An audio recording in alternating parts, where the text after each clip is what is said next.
تیرے اعمال کی اصلاح کرم سے کر دے۔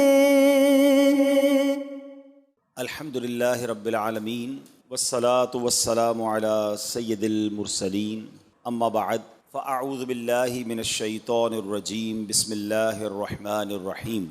پڑھیے الصلاة والسلام علیک یا رسول اللہ وعلی آلک واصحابک یا حبیب اللہ۔ الصلاة والسلام علیک یا نبی اللہ وعلی آلک واصحابک یا نور اللہ۔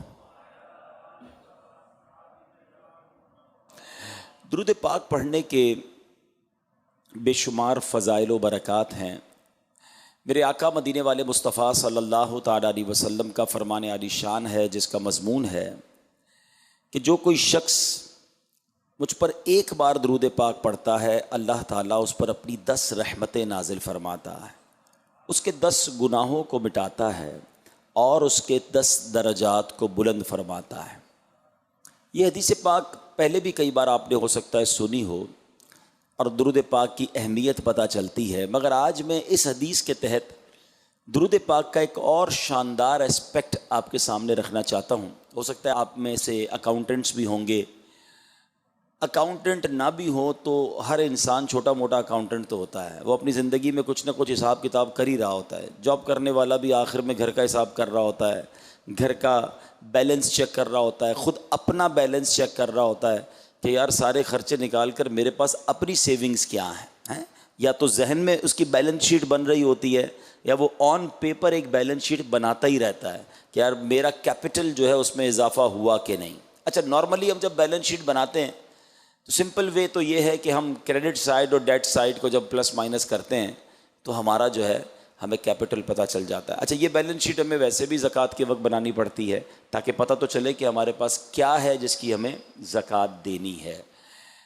اچھا، دنیا کی بیلنس شیٹ کسی کی آؤٹ ہو جائے، دیر از اے وے ٹو سارٹ آؤٹ، ٹھیک ہے نا؟ کوئی بھی بیل آؤٹ کر سکتا ہے، کوئی قرض دے سکتا ہے، کسی کی ڈیٹ سائڈ بڑھ جائے، قرض زیادہ ہو جائے اور اپنے پیسے کم ہو جائیں، مائنس میں چلا جائے، تو طریقہ ہوتا ہے کہ بھائی کوئی دوست یا کوئی جاننے والا مدد کر دے، قرض دے دے تاکہ وہ بیلنس شیٹ بیلنس کر دی جائے اور پھر آہستہ آہستہ جا کر پیسے اتار دیے جائیں۔ تو دیر از اے وے آؤٹ ان دس دنیا میں تو وے آؤٹ ہے۔ آپ کو پتہ ہے قیامت کے دن بھی ایک بیلنس شیٹ بنے گی اور وہ بڑی سینسٹیو بیلنس شیٹ ہوگی، ٹھیک ہے؟ اچھا، اس بیلنس شیٹ کی 2 بڑی سینسٹیوٹیز ہیں کہ ایک تو اس میں کاؤنٹ نہیں ہوگا بلکہ ویٹ ہوگا، نامہ اعمال تولے جائیں گے اور اسکیل لگایا جائے گا آن دا ڈے آف ججمنٹ، اور پھر اسی کی بنیاد پر ڈیسیشن ہو جائے گا۔ اور اتنی سینسٹیو ہے کہ اگر ایک نیکی بھی زیادہ ہو جائے، گناہوں کے پلڑے سے ایک نیکی بھی زیادہ ہو گئی تو وہ بندہ جنت میں چلا جائے گا، اور ایک گناہ بھی زیادہ ہو گیا تو اسے جہنم میں ڈال دیا جائے گا۔ وہ اللہ کی رحمت ہے، معاف کر دے، لیکن جو اس کے اصول بیان ہوئے، ٹھیک ہے؟ اور یہی بات رب نے قرآن مجید میں بیان فرمائی سورہ قارعہ میں، فَأَمَّا مَنْ ثَقُلَتْ مَوَازِينُهُ فَهُوَ فِي عِيشَةٍ رَاضِيَةٍ۔ فرمایا جس کی تولے بھاری پڑ گئیں، یعنی نیکیاں زیادہ ہو گئیں، وہ من مانتے چین میں، وہ جنت کی راحتوں میں ہے۔ آگے فرمایا وَأَمَّا مَنْ خَفَّتْ مَوَازِينُهُ، جس کی تولے ہلکی پڑ گئیں، فَأُمُّهُ هَاوِيَةٌ وَمَا أَدْرَاكَ مَا هِيَ نَارٌ حَامِيَةٌ۔ فرمایا جس کی تولے ہلکی پڑیں، اب وہ بھڑکتی ہوئی جہنم کی آگ میں ڈال دیا جائے گا۔ اب اس کے تحت حدیثیں ہیں کہ ایسے لوگ ہوں گے جن کی کچھ نیکیاں کم پڑ گئی ہوں گی یا کچھ گناہ زیادہ ہوں گے، وہ اپنی ماں کے پاس جائیں گے، اپنے والد کے پاس جائیں گے، اپنے دوستوں کے پاس جائیں گے، بٹ نو بڈی ہیلپ، کوئی ہیلپ نہیں کرے گا، ادھر کوئی جواب نہیں دے گا۔ ایون ماں بچے کو جواب نہیں دے گی، بیٹا ماں کو جواب نہیں دے گا، نفسا نفسی کا دور ہوگا۔ تو بتاؤ نا، اس دن کی سینسٹیوٹی زیادہ یا آج کی بیلنس شیٹ زیادہ امپورٹنٹ ہے؟ اس دن بیلنس شیٹ آؤٹ ہو گئی تو مارے جائیں گے۔ اچھا، ادھر کوئی کسی کو نیکی نہیں دے گا، گناہ نہیں لے گا، ہم جائیں گے کدھر؟ اچھا، تھوڑی دیر کے لیے ایک سینیریو ذہن میں بناتے ہیں کہ میزان عمل لگا ہوا ہے اور ایک ایسا بندہ ہے جس کا صرف ایک گنا زیادہ ہے، وزن میں ایک گنا زیادہ ہے، اگر وہ ایک گنا کم ہو جائے تو وہ جنت میں چلا جائے، یا ایک نیکی کم ہے وہ اسے مل جائے تو وہ جنت میں چلا جائے گا. ٹرائی ٹو انڈرسٹینڈ اس کی حسرت کا، اس کی یوں سمجھیے کہ تکلیف کا عالم کیا ہوگا، اور اس کو کیا کیا یاد آئے گا.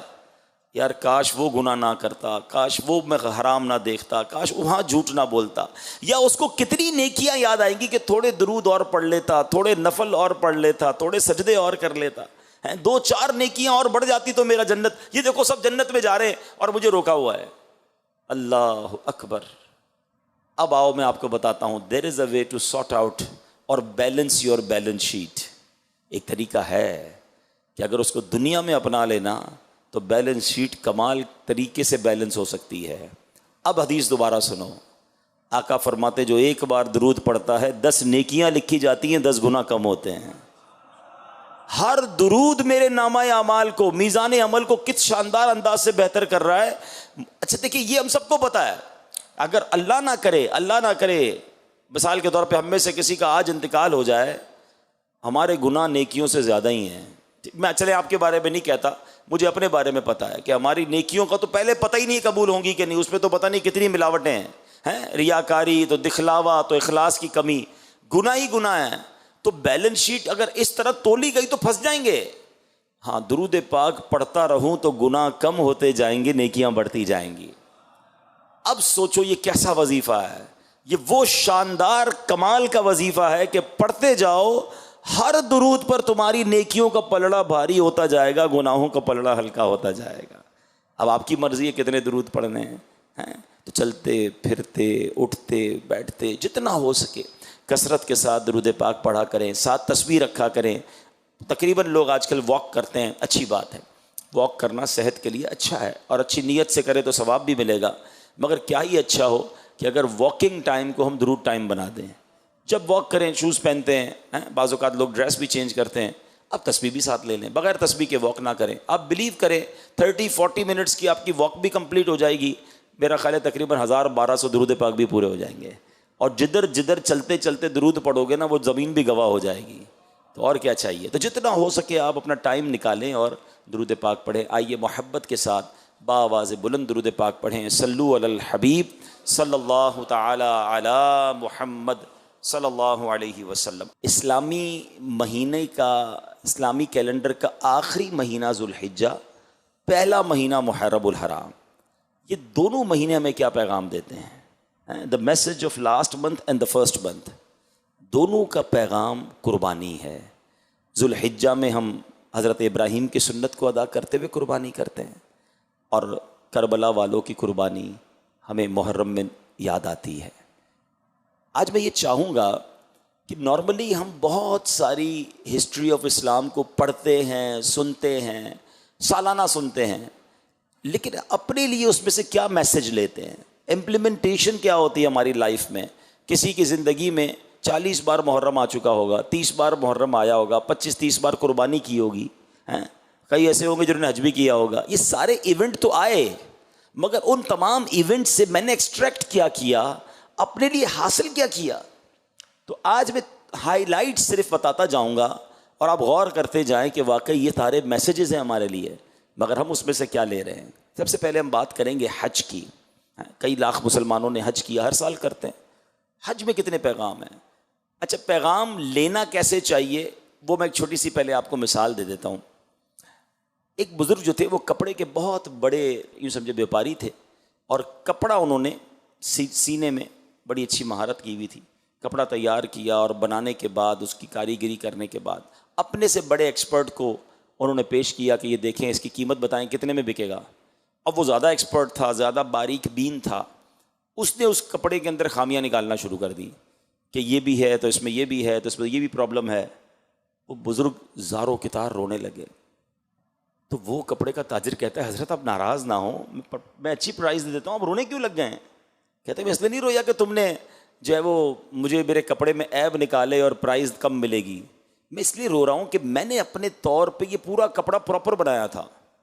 جب تمہاری ماہر نظروں میں آیا تو تم نے اس کے فالٹس نکالنا شروع کر دیے. میں نے اپنے طور پہ نمازیں صحیح پڑھی ہیں، میں نے اپنے طور پہ عبادتیں ٹھیک کی ہیں، لیکن اگر قیامت کے دن مجھے رب کریم کی طرف سے کہہ دیا گیا کہ تمہارے سجدوں میں اخلاص نہیں ہے، تمہاری نمازیں قبول نہیں ہیں، تمہارے صدقے بہتر نہیں ہیں، اور وہاں میرے اعمال میں عیب نکلے، تو میں کدھر جاؤں گا؟ Actually this is the way to get messages. ہمارے اسلاف کسی دنیاوی انسیڈنٹ میں بھی آخرت کا میسج لے لیتے تھے کہ یار اس سے آخرت کی کیسی یاد آ رہی ہے. وہ بزرگ کے بارے میں آتا ہے کہ پہلے کے زمانے میں حمام ہوتے تھے، تو وہ حمام میں نہانے گئے تو ان کو باہر کسی نے روک لیا کہ آپ نہیں جا سکتے، آپ کے پاس پیسے نہیں ہیں یا کوئی اور وجہ تھی. آپ زاروں کی طرح رونے لگے. کہا آپ روئیں نا، آپ چلے جائیں، رو کیوں رہے ہیں؟ کہ اس لیے نہیں رو رہا، تم نے مجھے حمام میں جانے سے روک لیا. حمام تو وہ جگہ ہے جہاں گناہ گار نیک سب نہاتے ہیں. جنت میں تو جاتا ہی اللہ کا مقبول بندہ ہے، اگر جنت کے دروازے پر مجھے روک لیا گیا تو میرا کیا حال ہوگا؟ That is the way to think. یہ ہمارے اسلاف اس طرح سوچتے تھے کہ دنیا کے کسی معاملے کو لے کر آخرت کی یاد اور میسج لینا اپنی لائف کے لیے. مگر آج تو میں آپ کو اسلامی تاریخ کے عظیم واقعات اور عظیم تہوار کی طرف توجہ دلانا چاہتا ہوں جو ہم سب نے منائے نا، لیکن ہم